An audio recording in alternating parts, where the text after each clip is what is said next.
The Magic Thief, Chapter 25. Nevery and I left the house. You didn't tell Keyston about your locus magicalicus, he said. He held onto his hat with one hand and steadied himself with his cane as we slipped and slid across the snowy courtyard,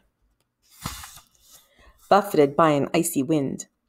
I shook my head and pulled my scarf down to answer him. I didn't think it was a good idea. Because you still suspect Pedavox. I nodded.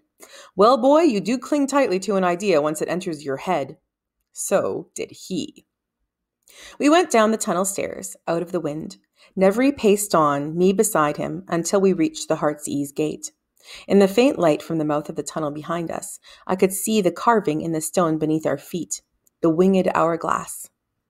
Nevery shot me one of his keen gleam looks. You've seen me open the gates before, boy. Do you remember the opening spells? I nodded. Then open it. Nevery pointed with his cane at the gate. I dug the locus magicalicus out of my pocket. In the dimness of the tunnel, it glowed, shreds of greenish light leaking out from between my fingers. I raised it and called out the opening word, Sesame!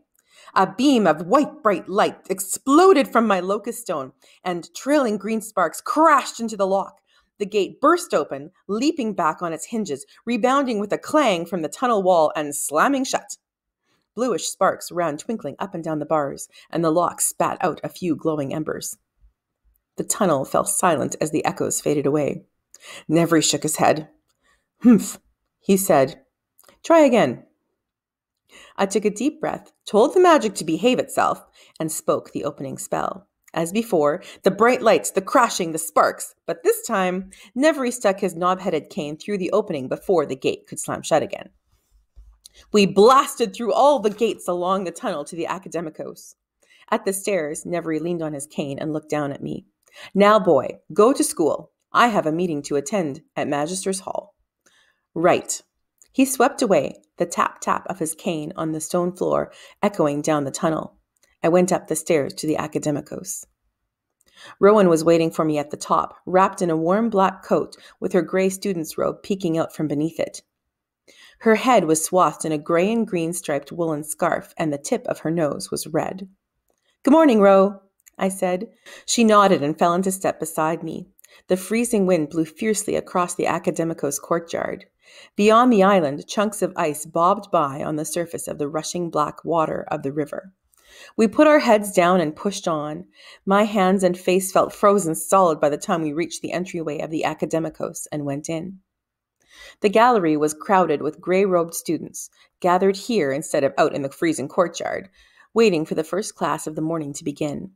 A few of them glanced our way, then returned to their chattering conversations. Rowan was unwrapping her scarf. Do you have it with you? She asked quietly. My locus magicalicus, she meant. I nodded. What are you going to do about it? Leave it to Rowan to get right to the point. Not tell anyone, I said. She nodded and unbuttoned her coat. Is she very angry? I asked. Your mother? Rowan looked away. I don't know. Sometimes it's hard to tell. Around us, the groups of students started to break up and leave the gallery.